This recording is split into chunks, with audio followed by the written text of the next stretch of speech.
बघू शकता दुपारचे 12:30 वाजत आहेत. देवपूजा झालेली आहे आणि कपडे पण मी वॉशिंग मशीनला लावलेत. आज थोडासा लेट झालेला आहे. बघू शकता किचन यावेळेत अस्तव्यस्त आहे.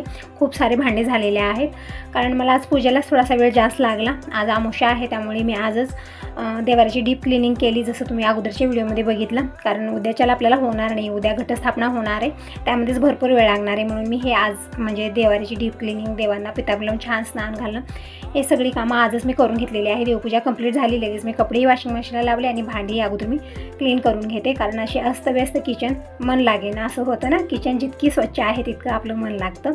तर ही थोडीफार फुलं राहिलेली आहेत, ते पण मी ठेवलेले आहेत. आणि इकडे चालू आहे टुबाचं काम, म्हणजे टुबा आलेले आहेत आज. तर दिनेशनं पूर्ण बेडरूममध्ये ती टुबं पसरवून बसलेलं आहे, त्याचे नंबर चेक करत आहे. तर मी तोपर्यंत पटकन भांडे क्लीन करून घेतले. परत मग मला ती टुबं द्यायची असतात. दिनेश वरती चढतो आणि मग ती टुबं खालून एक एक मला द्यायची असतात. आता मोजायचं काम करत आहे, तोपर्यंत मी किचनची कामं आवरलेली आहे आणि आरतीचं ताट पण मी आजच स्वच्छ करून ठेवलेलं आहे. कारण उद्या हे पण होणार नाही. जितकं होईल तितकं मी आजच करत आहे. उद्या थोडंसं लवकर आपली कामं आवरली जातात, कारण मदतीला कोणी नसतं. दिनेश कॉलेजला जाणार असतो आणि आज सुट्टी आहे, तर आज गॅरेजला जाण्याची ड्युटी किंवा ती टुबा आणण्याची ड्युटी, लावण्याची ड्युटी, त्यांची वेगळी ड्युटी चालू असते आणि माझी वेगळीच. म्हणजे सगळ्यांचं जेवणं, खाणं, पूजा, स्वयंपाक बनवणं, कपडे धुणं, हे ते आपली खूप सारी हीच कामं होऊन जातात. मग आणि थोडीफार उद्याची तयारी. तर इकडे आरतीचं ताट पण मी स्वच्छ पुसून ठेवलेलं आहे. म्हणजे पितांबरी लावल्यानंतर छान चमकतं, पण जसंच ठेवलं आपण धुवून तर ते डाग पडतात, म्हणून स्वच्छ पाणी पुसलेलं आहे.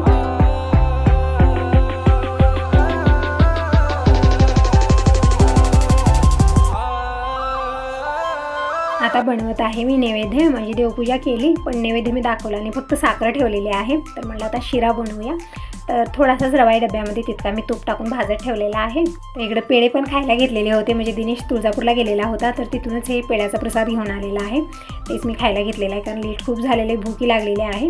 पण अगोदर मी देवांना नैवेद्य दाखवते, मग जेवण खाणं करणार आहे. तर इकडं रवा मी भाजून घेतलेला आहे तूप टाकून. आणि दिनेश म्हणत आहे मग मी अगोदर मला टुबं दे, कारण आता त्याला परत गॅरेजला जायचं आहे. तर म्हणलं शिरा नंतर बनवते, अगोदर मी ते टुबं देते. म्हणजे ती कामं आवरल्यानंतर मग मी नैवेद्य बनवते, देवांना दाखवते. म्हणजे निवांत आपली कामं चालू असतात दिवसभर. पण दिनेशला त्याच्या पप्पाला खूप घाईगडबड असते, त्यांना गॅरेजला जायचं आणि हे ते खूप सारी कामं होतात. घरात आल्यानंतर नुसती धावपळ चालू असते.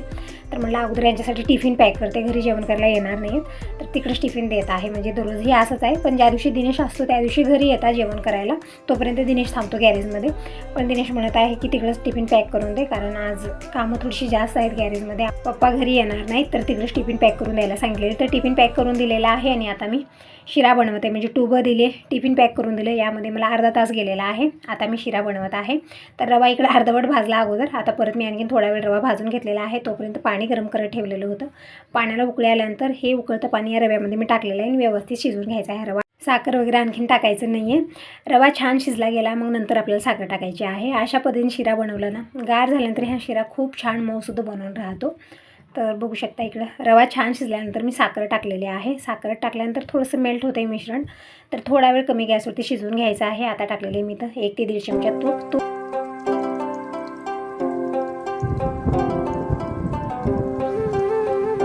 तर बघू शकता एकदम मस्त असा मऊसूत शिरा बनून तयार झालेला आहे. तोंडात टाकताच वेळ घालणारा आणि आवडीप्रमाणे यामध्ये आपण ड्रायफ्रूटही टाकू शकता. फक्त मी तूप टाकलेलं आहे आणि अगोदर मी देवांना नैवेद्य दाखवलं आणि तोपर्यंत कपडे पण धुलेले आहेत. तर कपडे मी वाळू घातले आणि जी ही बाकीची कामं होती दिवसभराची ती आवरली. हा दुसरा दिवस आहे. यावेळी टायमिंग सांगेन तर मॉर्निंगचे 5:30 वाजलेले आहेत. आज मला जाग आलेली नाही आहे. आजचा वार गुरुवार आहे, तारीख आहे 3 ऑगस्ट आणि आज घटस्थापना आहे. तर मला थोडंसं लवकर उठून सगळी कामं आवरायची होती मॉर्निंगची, पण जाग आलेली नाही. ही दिवसभर धावपळ करून आज मला जागच आली नाही. असो आता थोडंसं मी फास्टमध्ये सगळी कामं आवरते, कारण आज थोडासा मला लेट होणारच आहे. कारण ही मॉर्निंगची कामं आवरायला लेट झाला की मग परत दुसऱ्या कामाला सगळ्या लेट होणार आहे. देवपूजा करायची आहे, घटस्थापना करायची आहे, खूप सारी तयारी करायची आहे. काल थोडीफार मी तयारी करून ठेवलेली आहे, ते ठीक झालेलं आहे. नाहीतर आजच्या आज सगळं झालंही नसतं. पुरणपोळीचा स्वयंपाक, परत घटस्थापना, थोडासा लेट होणारच आहे. तर आता पटकन ही मॉर्निंगची कामं आवरून घेऊया. तर किचनमध्ये थोडासा पसारा झालेला आहे, कारण रात्री मी फक्त भांडे क्लीन केले, कुठलाही पसारा काहीच आवरावर केलेली नाही, कारण लेट झालेलं होतं.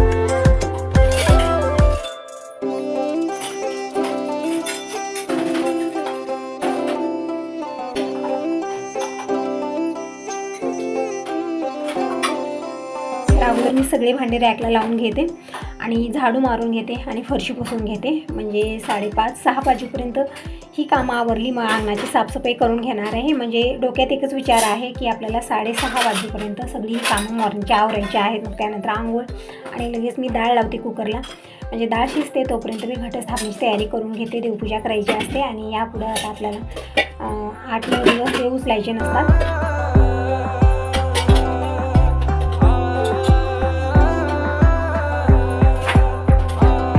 पण हे सगळं अगोदर मला स्वयंपाक बनवायचा आहे. म्हणजे दिनेश लवकर कॉलेजला जातो 8 वाजता आणि बाबांचंही लवकरच जेवण होतं. फक्त आमचा गुरुवारचा उपवास आहे. तुम्ही विचारत होता की ताई तू 9 दिवसाचा उपवास करते का? तर नाही ताई, मी 1.5 दिवसाचं पारणं करते. 9 दिवसाचा उपवास मी करत नाही. पण आज गुरुवारचा उपवास आहे. आणखीन एक तुमची कमेंट होती की ताई स्टँड तुम्ही केवढ्याला आणलेले, म्हणजे त्याची प्राईस सांग. तर ते 3,500ला मी घेतलेलं आहे. तुम्ही म्हणत होता की ते ऑनलाईन घेतलेलं आहे का? तर ऑनलाईन नाही आहे. ते हे गेलेले होते नांदेडला, म्हणजे मामाकडे गेलेले होते आणि येतेवेळेस घेऊन आलेले आहेत. 3,500 रुपयाला ते पडलेलं आहे. क्वालिटी वगैरे छान आहे त्याची आणि ह्याची गरज पण आहे. कारण जे हे पोटमाळ्यावरती सामान असतं ना ते घेता येत नाही.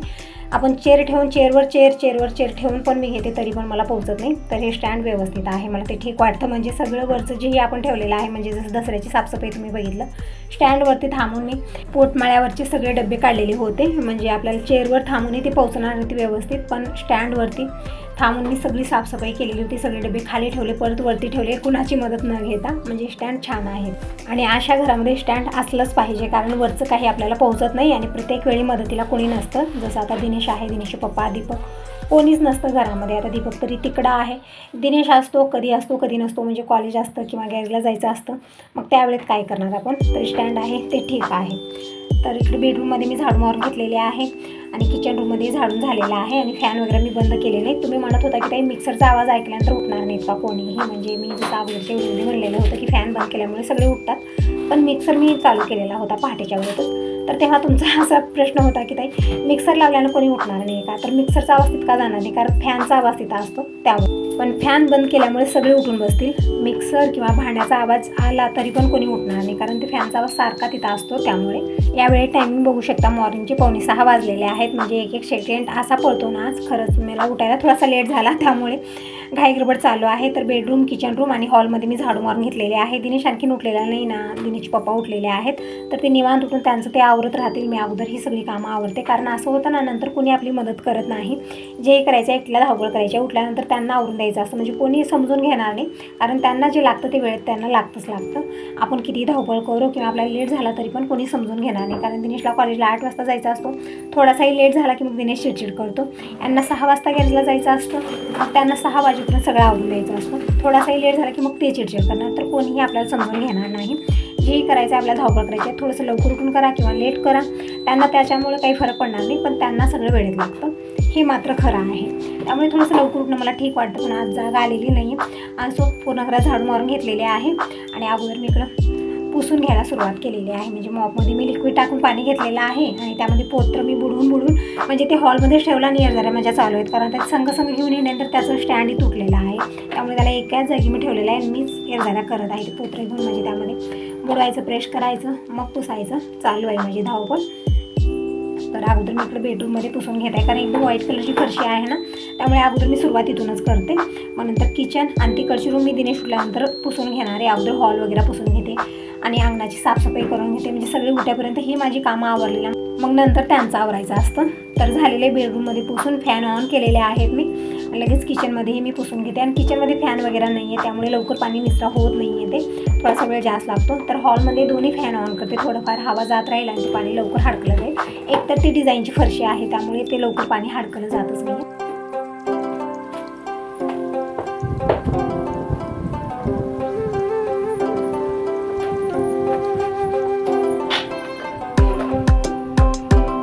झालेलं आहे किचनमध्ये पुसून. आता पटकन मी हॉल पुसून घेते आणि परत मग मला तिकडची रूम म्हणजे दिनेश झोपलेली रूम ते नंतर पुसायचं आहे. म्हणजे आता मी पुसत होते तर सगळं झालं असतं, पण दिनेश आणखीन उठलेला नाही आहे. तसं तर 4 वाजता उठून तो रनिंगला जातो, पण आजकाल उठत नाही, जागच येत नाही दिनेशला, कारण रात्री झोपायला लेट होतो. दिनेशचा रुटीन आजकाल असा झालेला आहे, खूपच कामाचं लोड आलेलं आहे त्याच्यावरती. कॉलेजहून येतो, आल्यानंतर जेवण खाणं, मग थोडा वेळ अभ्यास करतो, मग गॅरेजला जातो. गॅरेजहूनही घरी यायला लेट होत आहे, म्हणजे पप्पासोबतच येत आहे. रात्री कधी कधी 10ही वाजत आहेत येण्यासाठी.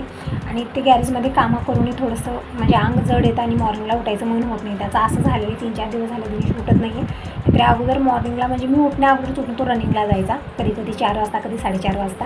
पण आता असं झालेलं आहे, कामाचा खूप लोड आलेला आहे दिनेशवरती आणि झोप होईना वेळेत. आणि झोपी होणं गरजेचं आहे, कारण झोप व्यवस्थित झाली नाही तर तब्येत बिघडूही शकते. त्यामुळे मी पण दिनेशला उठवलेलं नाही आहे. तर इकडं फॅन ऑन केलेले आहे सगळ्या रूमचे मी. आणि किचनमध्ये पुसून झालेलं आहे. आता आलेली मी हॉलमध्ये आणि इथं थोडंसं म्हणजे पसारा आहे. काय इथं बाबांचं काहीतरी असतं तिथं, आयुर्वेदिक हे ते पावडर ठेवणं ते ठेवलेले आहे तिथं. ते सगळं सरकून मी व्यवस्थित पुसून घेतलेलं आहे.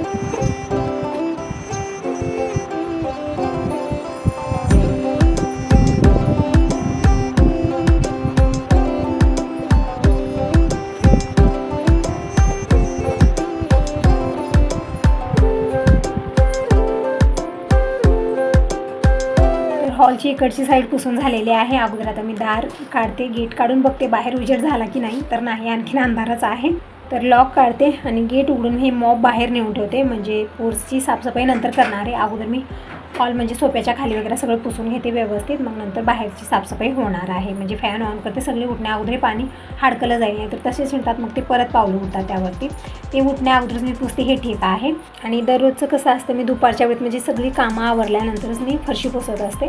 पण सणावारा दिवशी, जसं सणवार आहे, व्रत वैकल्य आहे, त्या दिवशी मी मॉर्निंगलाच फरशी पुसून घेते. म्हणजे सवाशी वाटतं ना, मॉर्निंगला थोडीशी धावपळ होते आपली. थोडंसं लवकर उठलं तर सगळी कामं सुरळीत होतात, पण उठायला लेट झालेलं आहे तरी पण नंतर फरशी पुसायला ठीक वाटत नाही सणावारा दिवशी, कारण एक मला वाटतं ते उलटं तिलटं होतं. तर अशा पद्धतीने अगोदर पूर्ण घरात झाडू मारून घेतली, फरशी पुसून घेतली.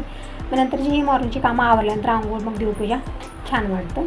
तर इकडं झालेलं आहे पुसून हे हॉल पण. आता पटकन मी बाहेरचंही झाडून मारून घेते. बाहेरचं मेन गेट वरते, थोडंसं गेट वडायला जड जात आहे ते, तरी पण गेट ओढून स्वच्छ धुवून घेते अंगण आणि रांगोळी काढून घेते. म्हणजे सगळी मॉर्निंगची कामं आवरून घेते, तोपर्यंत सगळेजण उठतील, मग त्यांचं आवरायचं असतं. त्यांचं आवरून दिलं की मग मी माझ्या कामाला सुरुवात करणार आहे. आज खूप लेट होणार आहे मला माहिती आहे, कारण सकाळी लवकर नाही उठलं तर असं होणारच होणार. तिकडे गेट बघू शकता तुम्ही, खूप जड जात आहे. म्हणजे पावसामुळे झालं, ग्रीस लावलं त्याला, सगळंच लावलं तरी पण ते ओढतच नाही आहे. तर कसं मी ते काढलेलं आहे. आणि इकडं जे दिवसभराचा कचरा आहे, खरकटा आहे, ते सगळं मी बकेट केले, त्या बकेटामध्ये भरलेले. ते अगोदर मी टाकून येते. बघू शकता दिवस पण थोडाफार उजेड येत आहे, म्हणजे तितका उजेड आणखीन आलेला आणि थोडाफार अंधारच आहे. तर आता टायमिंग सांगितलं तर 6:30 वाजलेले आहे, 6:30 पावणे 7 वाजलेले आहेत. पूर्णपणे उजेड झालेला आहे आणि मॉर्निंगची सगळीच कामं आवरलेली आहेत. म्हणजे सगळ्या झाडांना पाणी दिलेलं आहे, पोरचं स्वच्छ धुवून घेतलं, अंगण धुवून घेतलेलं आहे, रांगोळी पण काढली.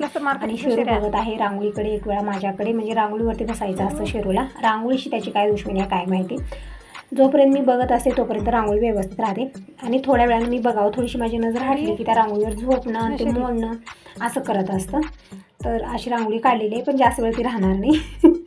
लगेच शेरू ते मोडून टाकतो. तर सगळी मॉर्निंगची कामं आवडली, सगळ्यांचं आवडून दिलं. आंघोळी झालेली आहे. अगोदर मी पाणी भरून घेते आणि कुकरला डाळ लावते पुरणासाठी. आणि अगोदर मी वरण भात बनवलेलं आहे, बाबांचं दिनेशचं जेवण झालेलं आहे. टायमिंग सांगितलं तर 8:30 वाजलेले आहेत. तर अगोदर मी पाणी भरून घेते आणि मग मी देवपूजेला सुरुवात करणार आहे. म्हणजे अगोदर रोजची देवपूजा, तुळशीपूजन, उमरापूजन करून घेते, मगच घटस्थापना करायला सुरुवात करणार आहे.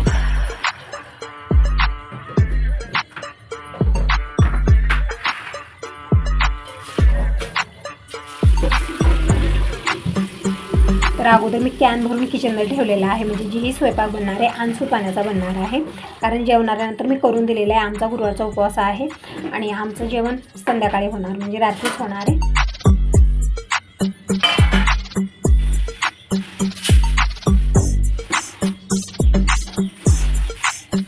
तर पुरणासाठी मी इकडे तुरीची डाळ घेतलेली आहे. म्हणजे हरभरा डाळीचं पुरण मी गेलेल्या वेळेसही बनवलेलं नव्हतं, कारण मी जसं तुम्हाला म्हणलेलं होतं यांना पतपाणी चालू आहे, पायाला मार लागलेला आहे, त्यामुळे पतपाणी आहे, म्हणून मी चणा डाळ घेतलेली नाही. तुरीच्या डाळीचं पुरण पण खूप छान बनतं.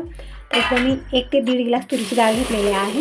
म्हणजे जास्त बनवणार नाही, सगळ्यांना एक पुरणपोळी यावी इतकंच बनवणार आहे, कारण एक तर उपवास आहे आमचा आणि मॉर्निंगलाच मी स्वयंपाक बनवला, म्हणजे बाबांचं दिनेशचं झालेलं आहे. आता सगळेजण रात्री जेवण करणार. तर जास्त बनवलं तर खपणार नाही आहे, कारण रात्रीच्या वेळेस जास्त स्वयंपाक खपणारच नाही, म्हणून मी थोडंफारच बनवत आहे. म्हणजे आज देवीला आपल्याला पुरणपोळीचाच नैवेद्य दाखवायचा असतो, म्हणून मी पुरणपोळ्याच बनवत आहे. तर इकडे डाळ मी स्वच्छ धुवून घेतलेली आहे 2-3 पाण्यानं, आणि घरची बनलेली डाळ आहे ना, त्यामुळे 1-2 यामध्ये साला आहेत, म्हणून स्वच्छ धुवलेली आहे. डाळीच्या डबल पाणी टाकलं आणि डाळ इकडे मी सगळं ठेवलेली आहे. म्हणजे कुकर लावलेला आहे आणि इकडे मी बाबांसाठी पाणी पण ठेवलेलं आहे, त्यांचं पाणी संपलेलं आहे. तर पाणी उकळत आहे, तिकडे डाळ शिजत आहे.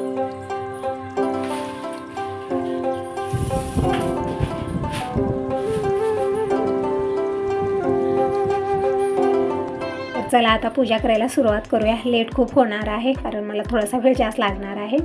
तर देवांना स्नान घातलेलं आहे आणि देवपाट्यावर विराजमान करूया. म्हणजे देवांना मी कालच पितांबर लावून छान घासून स्नान घातलेलं आहे, म्हणून आज मला तितकं तामझाम करावं लागलं नाही. नाहीतर आजच्या आजच देवाऱ्याची डीप क्लिनिंग आणि घटस्थापना खूप लेट होणार होता. आणि तसं तर आज मी लवकर उठलेली नव्हते, तर खरंच खूपच रंग आला असता, कारण एक काम मी वेळेत होईल आणि चिडचिड खूप झाली असती माझी, कारण पुरणपोळीचा स्वयंपाक आणि इकडे देवपूजा घटस्थापना तयारी खूप असते आणि एकटीची खूप चिडचिड होते. म्हणजे एकीला दोघी असलो तितका कामाचा लोड येत नाही, एकजण स्वयंपाक करते, एकजण देवपूजा घटस्थापना करतं. पण जे करायचं मला एकटीला करायची खूप धावपळ होते आणि सगळ्यांचं बघायचं पण असतं.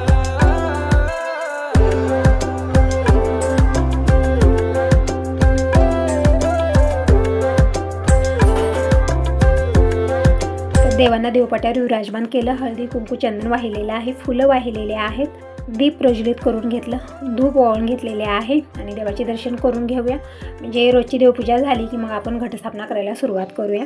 तर कशा पद्धतीने मी घटस्थापना केली, कशा पद्धतीने पुरणपोळीचा स्वयंपाक बनवला, हे सगळे याच व्हिडिओ दाखवेन. तर व्हिडिओ खूप मोठा होत आहे, म्हणजे या व्हिडिओला मी 2 भागात डिवाईड केलेला आहे. तर नेक्स्ट व्हिडिओ नक्की बघा. आता यासोबत या व्हिडिओला इथंच एंड करते. व्हिडिओ कसा वाटला नक्की सांगा. पहिल्यांदा बघत असाल तर चॅनलला सबस्क्राईब करा आणि लाईक करायला अजिबात विसरू नका. तुमच्या एका लाईकमुळे मी खूप मोटिवेट होते, तर प्लीज व्हिडिओला लाईक करा. तर देवपूजा झालेली आहे, तुळशीपूजन उंबरापूजन झालेलं आहे. आता नंबर आहे चहाचा. तर चहा पण बनलेला आहे, दूधही गरम झालेला आहे. तर तुम्ही सगळेजण कसला वेट करता, या सगळेजण मॉर्निंगचा गरमागरम चहा घ्यायला. तर चहा घेऊन मग मी सुरुवात करणार आहे आता घटस्थापना करायला.